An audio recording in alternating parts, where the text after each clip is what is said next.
Live TV, सच सबसे आगे। नमस्कार, आदाब। आप देख रहे हैं द लाइव टीवी। आपके साथ मैं मोहम्मद अफजल आलम। भारतीय जनता पार्टी पर जो सवाल खड़े किए जाते थे और उन पर जो आरोप लगाए जाते थे चुनाव में धांधली के और वोटों की हेराफेरी का, आज वो सच साबित हो गया है। बीजेपी की चोरी पकड़ी गई है। जी हाँ, ये हम नहीं कह रहे हैं, बल्कि गुजरात हाईकोर्ट ने इस सवाल पर, इस आशंका पर मोहर लगा दिया है। दरअसल गुजरात के शिक्षा और कानून मंत्री भूपेंद्र सिंह चुड़ासमा, जो कि एक गुजरात के कद्दावर नेता है, रसूखदार नेता है, उन पर ये आरोप लगाए गए थे कि उन्होंने मतगणना में, यानी कि वोटों की गिनती में धांधली की है, कुछ सेटिंगबाजी की है। इस जो आज सच साबित हुआ है। 2.5 साल के बाद 2017 के अंतिम महीने या दिसंबर में चुनाव हुआ था और ये फैसला आते आते 2.5 साल लग गया, लेकिन ये फैसला आ गया और सच्चाई सबके सामने आ चुकी है। इस फैसले के आने के बाद से राजनीतिक हलके में भूचाल सी आ गई है। पूरा विपक्ष इन पर हमलावर है, बीजेपी पर। लेकिन आपको ये बताएंगे कि आखिर कैसे इनकी चोरी पकड़ी गई, क्यों इनकी सदस्यता रद्द हुई, आखिर कैसे इनकी पोलों की खोल खुल गई, ये सब बताएंगे। दरअसल आपको ये बता दें कि भूपेंद्र सिंह चुड़ासमा ने अपने प्रतिद्वंदी कांग्रेस के उम्मीदवार अश्वनी राठौड़ को धोलका विधानसभा क्षेत्र, जो अहमदाबाद जिले की सीट है, वहां से महज 327 वोटों के मामूली अंतर से जीत दर्ज की थी और उन्हें निर्वाचित घोषित किया गया था। लेकिन कांग्रेस के उम्मीदवार अश्वनी राठौड़ ने उनकी जीत को गलत बताया था और उन्हें कहा था कि उन्होंने धांधली किया है और निर्वाचन अधिकारी पर यह आरोप लगाया था, जो गंभीर आरोप था, कि पोस्टल बैलेट की गिनती उन्होंने नहीं की है। 429 पोस्टल बैलेट को खारिज कर दिया गया, जिसकी वजह से ये परिणाम आए हैं। इसके बाद उन्होंने अदालत का दरवाजा खटखटाया और आज ये उन्हें इंसाफ मिला है। उन्होंने इसके पीछे 2 तर्क दिए थे। 2 तर्क ये दिया था कि उन्होंने कहा कि जो भूपेंद्र सिंह के निजी सचिव है, उनको मतगणना रूम में देखा जा रहा है कि सीसीटीवी कैमरे में कि वो फ़ोन पर बात करते हुए दिख रहे हैं, एक। और दूसरा, जो निर्वाचन अधिकारी हैं, जिनका नाम है धवल जानी, उनका जो बर्ताव और बात करने का तरीका है, वो कहीं ना कहीं साफ दिख रहा था सीसीटीवी कैमरे में, सीसीटीवी फुटेज में, कि वो क्या कर रहे हैं। वो एक तरफ भूपेंद्र सिंह की तरफ झुकाव था और उन्होंने 429 पोस्टल बैलेट की गिनती नहीं की, जिसकी वजह से ये परिणाम आए। इस पूरे मामले पर न्यायमूर्ति परेश उपाध्याय की अदालत ने फरवरी में ही सुनवाई पूरी कर ली थी, लेकिन फैसले को सुरक्षित रखा था और आज ये फैसला सुनाया है, जिसके बाद से राजनीतिक हलके में एक भूचाल सी आ गई है।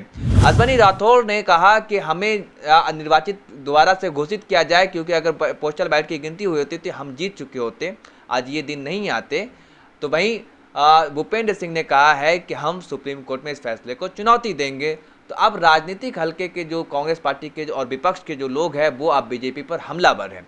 तो वहीं कांग्रेस के वरिष्ठ नेता शक्ति सिंह गोहिल ने ट्वीट कर क्या कहा है, वो देखिए। गुजरात के कानून मंत्री ने गैर कानूनी ढंग से चुनाव में जीत दर्ज की थी। गुजरात हाईकोर्ट ने भूपेंद्र सिंह के चुनाव को अवैध करार दिया है। तो वहीं कांग्रेस के वरिष्ठ नेता और गुजरात विधानसभा के चुनाव के समय काफी चर्चे में रहे हार्दिक पटेल ने भी ये कहा कि पंचायत चुनाव से लेकर पार्लियामेंट चुनाव तक ये साबित हो गया कि भारतीय जनता पार्टी धांधली करती है। उनके भी ट्वीट को देखिए। आज एक बार फिर साबित हो गया कि भाजपा द्वारा गुजरात में पंचायत से लेकर पार्लियामेंट चुनाव में धांधली होती है। आज गुजरात हाईकोर्ट ने सरकार के कैबिनेट मंत्री का विधानसभा चुनाव रद्द कर दिया है।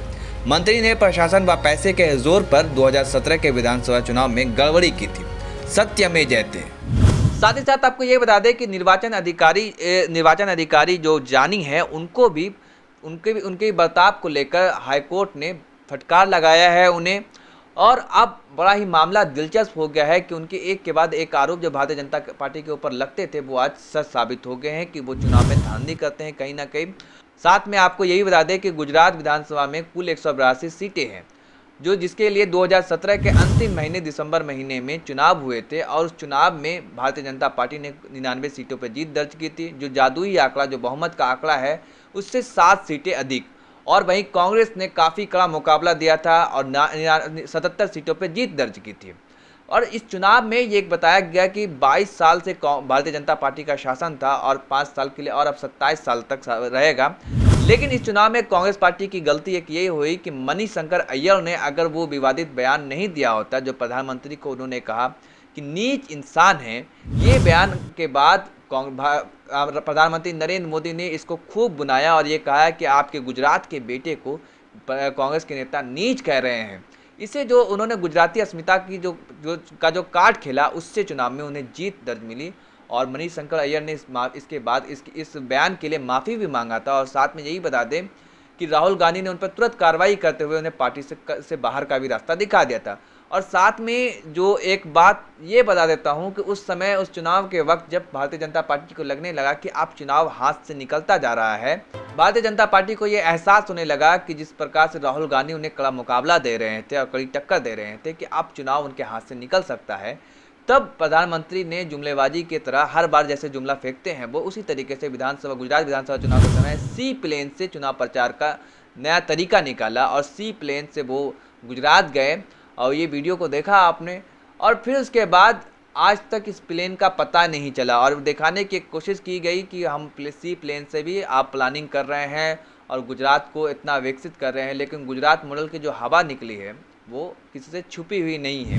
बहरहाल जिस शख्स के ऊपर यानी भूपेंद्र सिंह के ऊपर, जो गुजरात के शिक्षा मंत्री कानून मंत्री थे, जिनके कांधे पर गुजरात के बच्चों के भविष्य का बोझ था और साथ ही वहाँ गुजरात की जनता को न्याय और कानून का सही पालन करवाना था, तो वही शख्स धांधली चुनाव में गलत ढंग से और धांधली कर चुनाव जीता था, जिसका जीता जागता उदाहरण आज गुजरात हाई कोर्ट ने आज मुहर लगा दी है। तो आप देखना दिलचस्प होगा कि आगे क्या होता है। और पूरा विपक्ष इस वक्त भारतीय जनता पार्टी पर हमलावर है। धन्यवाद। लाइव टीवी, सच सबसे आगे।